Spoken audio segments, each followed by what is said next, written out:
Hello, everybody. This is Jbro93pt9, and welcome back to Week 3's analysis of the GPC.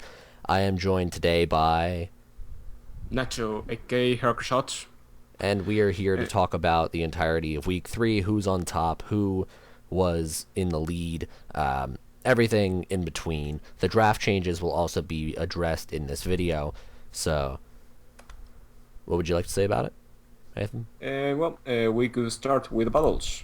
Yeah, let's just get right down to business, not really beating around the bush at all. Week 3 was a really big week in terms of wins and losses, considering that 4 of the 6 games that took place were won by 4 or higher.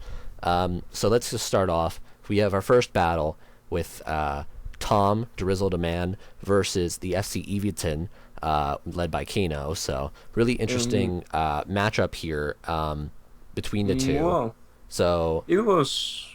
I think Kino had advantage in the previous matchup. he definitely did. Yeah, Tom brought a weird team with, I think, everything but Entei was slow. Yeah. So Kino just had advantage, and Tom did some questionable plays, like staying in against Zapdos with Golbat, and didn't really come through with Camerot. I think something like Toxic in against an offensive team would be really good, but at the end Kino won 4-0. He could have saved the last one, but he decided to sack Jellicent and not switching into Kieran against Golbat Brave Bird. But he won anyways, so it was a simple battle. I think what's kind of crazy about this battle is that it ended up ending in such a way where Kano never even had to bring out his Mega Lopunny to finish the game. Like, it was that much of a blowout. I think that says something in and of itself, considering that Mega Lopunny has some of the most kills in the GPC. Yeah, the battle was just Kino killing something and going into Jellicent against the Camerot. It was a battle. Exactly. I really think that Tom could have prepared better for this one because he wasn't really prepared to handle that Jellicent. That Jellicent held him back the entire match for sure. Yeah. Because he kept bringing it in. He would bring in Camerot, Jellicent would block his way. He would bring in Hariyama, and then Jellicent would come in and burn him, which I think gave him the guts boost, but he sacked off Hariyama, which was kind of a shame. Hariyama could have done a really, really good job. Yeah. But he decided to just sack it. I think it was short 10 or something like that. I think he could have definitely kept that Hariyama around just in case, so he could easily knock off the Victini if he had knockoff, or have gone for Mach Punch and probably knocked out the Mega Lopunny. He could have easily kept that around. It was a Guts Hariyama, which was also questionable. I would personally have rocked Thick Fat one to take Vicrate more. Vicrate better, but Guts was not that bad. It dealt good damage to Zapdos. Yeah, the Victini. It roasted the damage anyways. Yeah, I mean, I understand the Guts for the point of the having maybe Toxic, Zapdos, and Scald, Jellicent, but that as the second he got the burn, staying in on that Jellicent, what he knew, that's really kind of it. Although he had the Guts boost, so it kind of makes you question why he sacked it off if he made it to get burned, Yeah, and basically, it was a battle, so I think we can go. It was a battle. It was a battle. There you go. Yeah, I think we can go to the next one. Yeah, we can go to the next one. The VCU Restaurants, coached by Pierre, versus the Edos Personal, coached by Llama Supreme. Yeah. I miss you, friend, but we're going to go through the battle.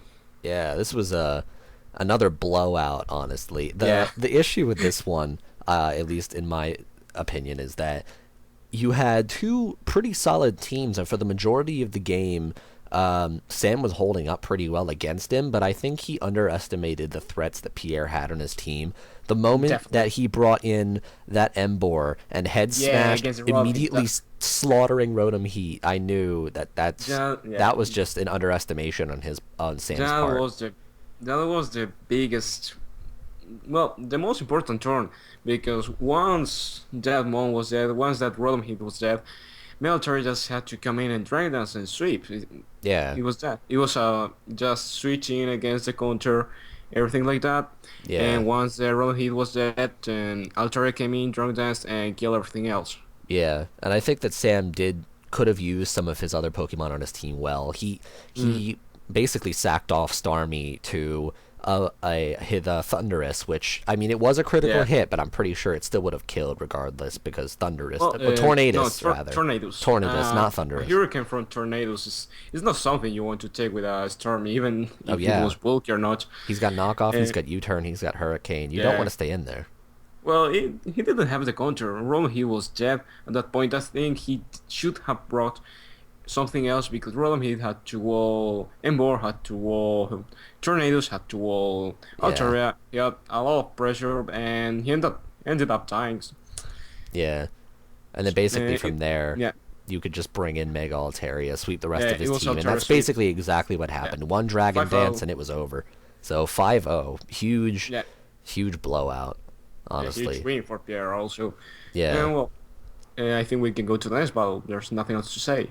Yeah, it's a very one-sided battle as a whole. The Bisharp could have done something. The Clefable could have done something. The Rotom Heat could have done something, but nope, didn't happen. So we're gonna go on to the third one. We had Lars coaching the Borussia Donphan versus Carter coaching the Greenville Growlithe with another 4-0. This one was also pretty good, but I think this one was one of the most tedious matches I've watched in a long time, because the majority of the first 6 turns, and, well, actually the entire game, switching. This match had the most switching I've seen out of all of the GPC games. Well, I think Carter did a really bad play exchanging against a Weavile with Mew in turn 1. He lost Mew in turn 1. You can't lose that. Yeah. I mean, Mew was part of his win condition then. Well, he did a really good play with the Scarf, Shadow. It was like the surprise factor gave him a kill. Yeah. But still, losing Mew, I think it wasn't good. And also, I think it was almost at the end of the battle when he didn't kill the Heatran with Alomomola. I think he should just have gone for the Waterfall, trying to kill it, but he ended up sacrificing the other team member. I think it was Shadow dying to a flamethrower, if I'm not wrong. Yeah, no, you're right. Yeah, and well, the rest of the battle was just, as you said, switching, kill something, and keep switching. Yeah. Actually, wait, hold on a second. It was flamethrower. Yeah. I was making sure for a moment, because I'm like, wait, what were you saying? No, that was flamethrower. So... yeah, it was kind of blown out. I think what Carter could have done better in this game was bringing his Mega. He hasn't put, at least at this stage, at least up to where we are now, after having just finished week 6 of the GPC, he doesn't put enough faith in Mega Aggron, and I think he really could have done that, because Mega Aggron easily walled out Mega Sceptile. It walled out a lot of the stuff that Lars had on his team, despite the fact there was Heatran and Landorus to worry about, but you could easily just switch out into something else that could take the hit, as he had a lot of stuff that could take the hit. He had Xatu for the immunity to ground. He had Dragalge to take anything that Heatran wanted to do other than Earth Power, and he just didn't really do that. Not to mention, of course, like you already said, losing Mew turn 1, that was it went downhill from there. I don't know why I think he tried to overpredict. Yeah, I think either he just tried to set up rocks, or he had some kind of fighting move, but either way it wouldn't have ended well, because Weavile beats Mew every time. Well, except for that, it wasn't a bad battle. It was actually really interesting, because Carter did a couple of good plays. Yeah, and I have to say that Lars did a really good job with the team. It was really good build. Oh yeah. I really like the idea of Calm My Landorus with Superpower. I really love that set. Yeah, that was something I'd never seen before. Yeah. And Very also, original. I was surprised Dragalge couldn't take Dragon Pulse at 68% of health. I thought it was going to take it. Yeah. But Mega Sceptile was more powerful than I thought. Oh yeah, Mega Sceptile. I really enjoy Mega Sceptile, and I thought that he might have set his EVs differently for the Dragalge, considering the way he had his team set up. But his Dragalge was mainly just there, from what I understand, to deal big damage, and that's it. And Mega Sceptile, if you're going to send in anything against Dragalge, you don't want to send something that's weak to it. So Mega Sceptile was really an underdog. Yeah, the thing is that Mega Sceptile was a total underdog because Carter would assume that, oh, Mega Sceptile can't do anything to me. Kaboom! Nope. 145 special attack to the face will not bode well at all.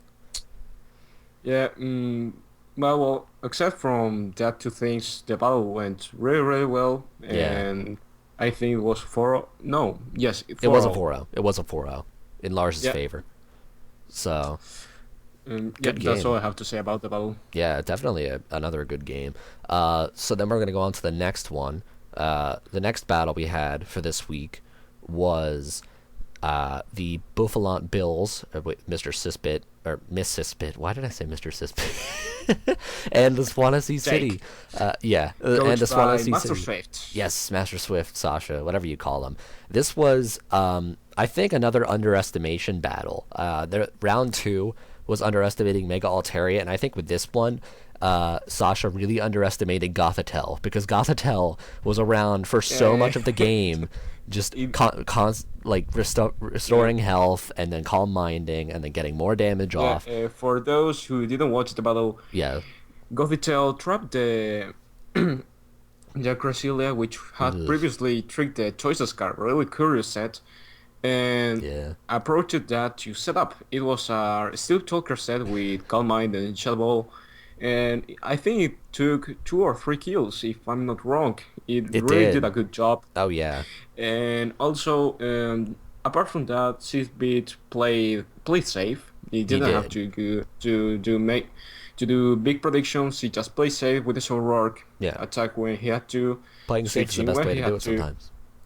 Yeah, and also a play that I didn't understand was staying with Gastrodon against Electros, and he's going to have Giga Drain. It's the only thing I didn't understand about that. I guess he just forgot about Giga Drain and expected something like that. Yeah, well, he maybe choked. Well, all of us have choked at some point, so I'm not going to blame him. Yeah, but except from that, it was another simple battle. Yeah. No big predictions. It was a pretty simple one, honestly.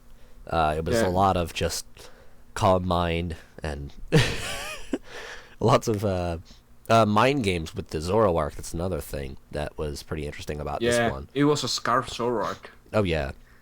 Zoroark is... Yeah, it really came through to speed. Yeah. Which was... I don't remember the Sashemon, which outsped Zoroark. Yeah.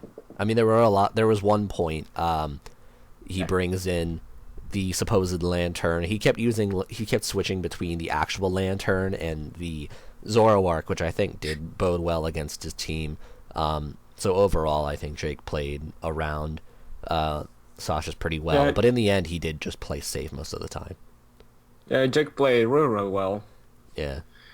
And well, that's all we should say about that battle. That's all that really has to be said. It ended up with a 4-0 for Jake, and we're going to go for the next battle, which was the Leafworm Bell Football Club, coached by Richie, against you. Yes. The Orlando Helix. I felt so bad about this battle. This battle was very hacksy. It was a shame because I knew that he was going to win for the majority of the time, and that Mega Venusaur scared me immensely going into this battle. I think I could have prepared my team better for it, and I had this dumb idea where he had... I thought he was gonna bring his Heliolisk, so I brought this ridiculous Conkeldurr set, a Rest Bulk Up, a Rest Talk Bulk Up Drain Punch set, expecting that, so I could essentially switch in Conkeldurr, do Rest Talk over and over, and sweep after the Heliolisk. He never even brought the Heliolisk, which was that was, of course, step one. That was a good thing. It worked with Heliolisk. This battle was disgusting. I had first of all, Huxley got paralyzed. Yes, I expected. Was pretty shitty because that just didn't die like that. This is where it went downhill. I had Rotom Mow for the majority of this battle was a huge nuisance to Richie, and his Mega Venusaur and his Uxie were a big pain to my team. The issue was that I expected his Infernate to come in, so I go for a Thunder Wave, expecting something speedy so I can slow it down for the rest of the game. He brings in Yuxi instead, gets that thing paralyzed. That thing suffers for the whole rest of the game until it dies. And then, at the very end of the game, he's about to kill. I have a Conkeldurr, Rotom Mow, and I think something else. I don't remember exactly. But point is, I paralyzed the Mega Venusaur because I had nothing better to do. And so I had already thought at that point I was going to lose. I bring in Conkeldurr, and I rest talk bulk up to my way to victory, and it was the most disgusting thing.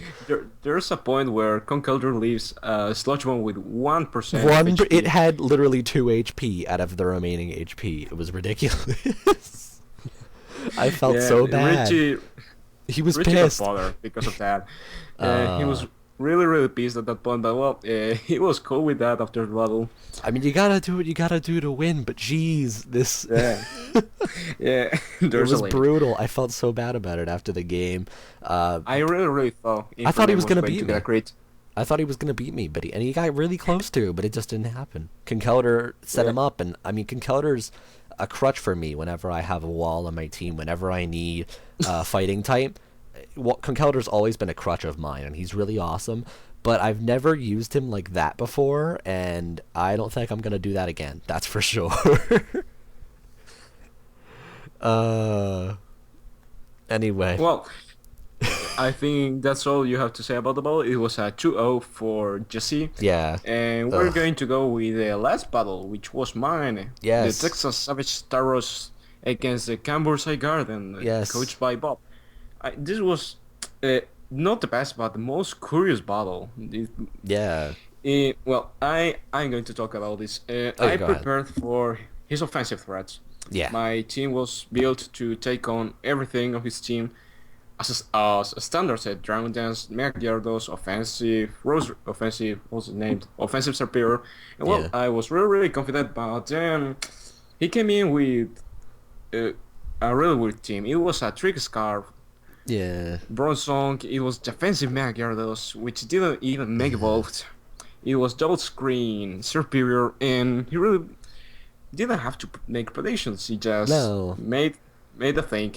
He just brought a bunch killed me slowly. He brought a lot of wacky stuff to this one, and I think that's what gave him the upper hand. He's very confident with everything he does in the GPC. Yeah. He knows what he wants to bring. He knows what he's going to do with it, and that's that. And if he's able to keep his pride the whole time, he wins. And that's really how it went down with your game with the previous 2 weeks, because he won week 1 with a 5-0 and week 2 with a 2-0. So, I mean, this week it wasn't really much different. No, it was a really simple battle, because in turn 10 I knew he was going to beat me. My win condition, Magali just could do anything against his team. He killed my Aegislash on turn 1 because of a bad play. I thought Shadow Claw from Aegislash would kill Reuniclus, and it didn't. And I paid it all the battle. I missed Aegislash all the battle, and well, my team just couldn't handle it. And yeah, sorry, can you stop the recording a second? Oh yeah, sure. Yeah, sorry. Where did we stop? Right, we stopped right during your game. Okay. Or was it right after? Oh yeah, I was talking about my win condition, I think. Yes. Yeah, sorry about the pause, guys. Yeah, had to fix something. We're good. Family issues. All right. Well, I'm gonna continue. Well, Megali was my main win condition at that point, and I just got neutralized. I could do nothing. It was just a slow death. Slow and painful. Yeah, well, you're fine for the rest of the GPC. Yeah, I'm actually better than Bob in the top right now. Well, we're going to talk about that later. We'll get to that later, yeah. Well, someone else will talk about that later. Yeah. This is week 3. Probably. Well, I think that were all the battles. Yeah. So I think we are going to talk about the top 3 players. Yes. At this point, which were the Football Club Eventon, the VCU Restaurant, and the Camburside Garden, all in without losing at this point. Not really surprised. No, they had the. Well, I don't think the most solid drought, maybe, but they played really, really good their games. So yeah, they should be proud. And what we're going to talk about the transfer Well, I mean, because yeah. well, Let me yeah, just say at this point in the GPC that all yeah, three of the people in the top of the